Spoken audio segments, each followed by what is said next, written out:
so bad. It's one that I had learned so many times the hard way.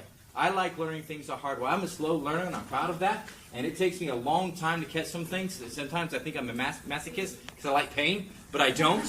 But this is what it took to learn this. Here it is, guys. You can choose your actions. All right? You can choose your words. But you cannot choose consequences. You guys can grasp this. You can choose your actions. God has given us free will in life. And in America, we have more freedom than you'll have in any other country that any other country can dream about. Even though some people are down on America, it's because they don't travel much. You have more freedom to live the kind of life that you desire to live. When you come up to choices that you find, whether at school, at work, in your futures, in your present, you're going to have the freedom to make a choice. You have the freedom to respond using words. When words come out of your mouth, you can say, you've got freedom of speech in this country. You have the freedom to say, the right to say whatever you want to say. And you have the choice that you can take whatever action you want, you can say whatever words you want, but that is where your choices end. Because even though you can choose your actions, you can choose your responses, you can choose your words, the one thing that you cannot choose when you open up that door is the consequences that come from that. We see that in several places in the Bible. Ananias and Sapphira is a good example. I like to use that sometimes. I mean, Ananias and Sapphira, if you know from the New Testament, the church is going great. It's got a lot of humanity in it, but it's growing. People are getting saved. Ananias and Sapphira, they decide that they're going to sell some property. They may get more than they thought about it, or maybe they're holding the money thinking, man, this is more than we thought it was going to be. And instead of saying, hey, this is how much we want to give, they lied to Peter, they lied to the church, saying, we sold the land for only this much money, and we're giving it all to the church, even though they kept some back. And they learned the hard way. What happened? The Holy Spirit struck them dead. That's a hard lesson to learn. You'll find it several times in the Bible, but my favorite instance is found in Genesis chapter 4. Because what you're going to find is after a certain person, which you guys already know it's about Cain and Abel, after Cain makes a choice, which we're going to look at in a second, after God warned Cain about the choice that he was about to make, all right? Now, the consequences of this choice wasn't so bad, other than black licorice, your breath will probably stink for the next 5 years of your life. All right? That's how bad that stuff is. But in life, guys, it's not always that simple. Look at Cain and Abel. Genesis chapter 4. We understand that in verses 1 and 4, we'll start reading verse 4. And Abel also brought the firstborn of his flock and of their fat portions. And the Lord had regard for Abel and his offering, but for Cain and his offering he had no regard. So Cain and Abel brought an offering to God. Now, at some point in time, we understand that God gave them the regulations he wanted for the sacrifice. The Bible doesn't dictate when he did it, but we believe that he did because Abel's offering mirrors exactly what God told the people to give through Moses. So we understand that by faith, in Hebrews chapter 11, by faith, Abel brought forth this sacrifice, pleasing to God. Cain decided not to. He decided to bring up something else, and God was not pleased with that, okay? So that's the background of what we're about to get into.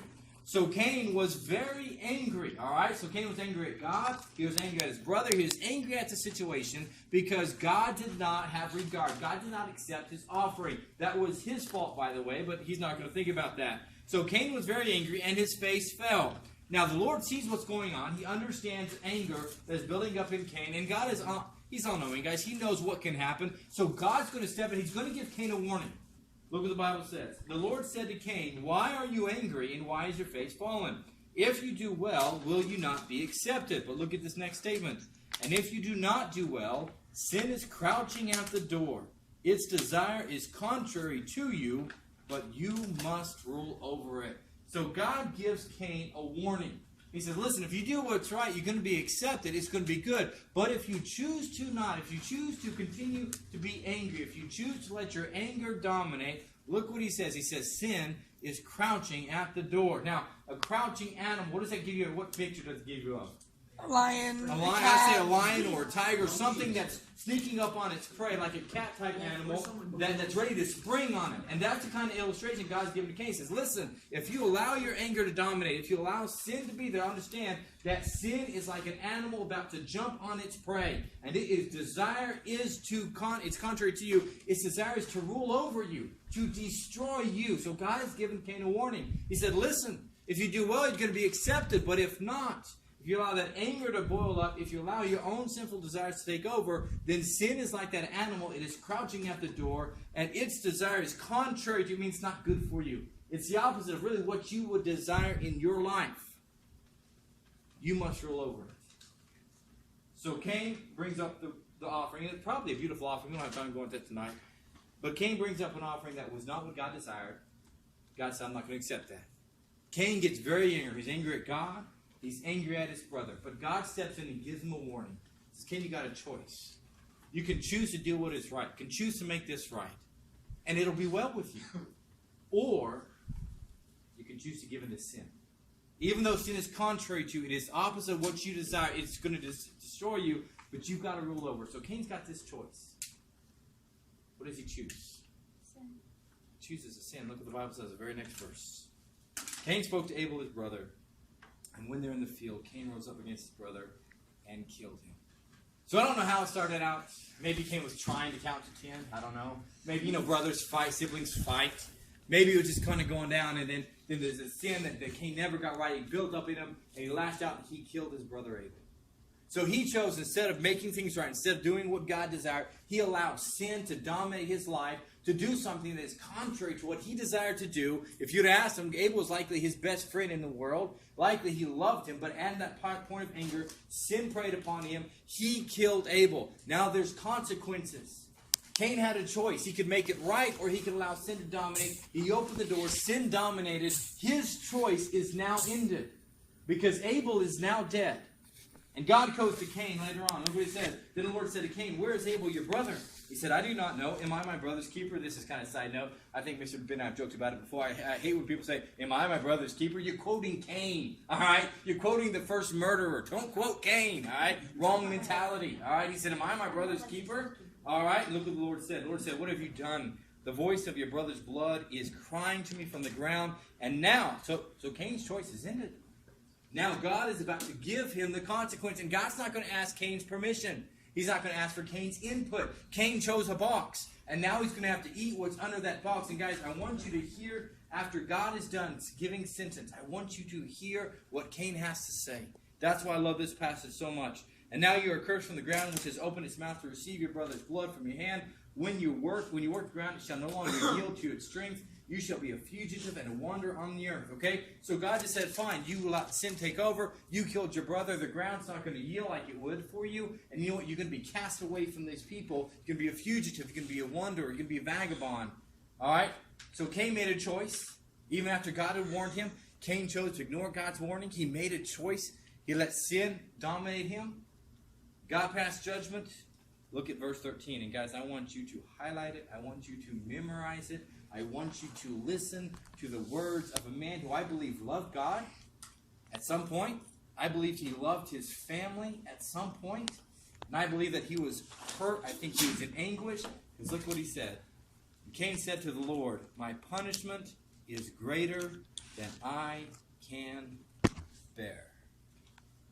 Did God ask Cain if he was okay with the punishment? No. We did not. Why did he not ask him if he's okay with the punishment? Because he didn't say no, probably. Because God gave him a choice to obey or disobey. Cain chose to disobey. That's where his choice ended. And guys, I want you to understand something about life. You have that same choice today. You have the same choice to say, okay, this is what God's word is saying to me.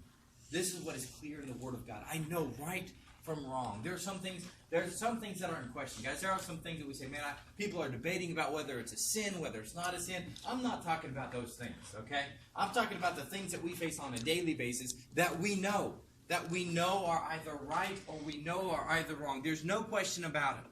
And yet we understand that God's Word says this is what is right, this is the way that we should go, but we feel those sinful desires like a crouching tiger just waiting to pounce on us, and it's something we desire, it's something that we want badly sometimes, and sometimes we're right in the middle saying, I know what is right, but I know what I want too. And it's hard for us to always make the right decision. When you come to those times, guys, I want you to remember Cain. I want you to remember Cain. And I want you to remember his words. He says, my punishment is greater than I can bear. Because here's the truth. You can choose the actions. You can choose which box you want to look under. You can choose which way you want to go. You don't always have to do what's right. You don't have to live by what the Bible says. You can choose to do the opposite of everything that you know is true in the Bible every single time, and God will not strike you with lightning as far as I know. If he does, I apologize. I gave you bad advice, all right? But I'm saying don't do that. You can choose that. God gives you that ability, that freedom to make a choice. But that is where your freedom ends, guys.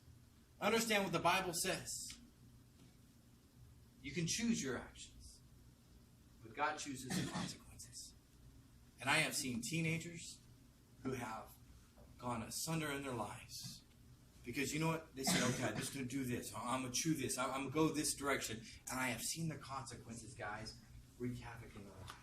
I've seen grown-ups destroy their families because of actions that have wrecked their lives. Actions that started often when they were teenagers.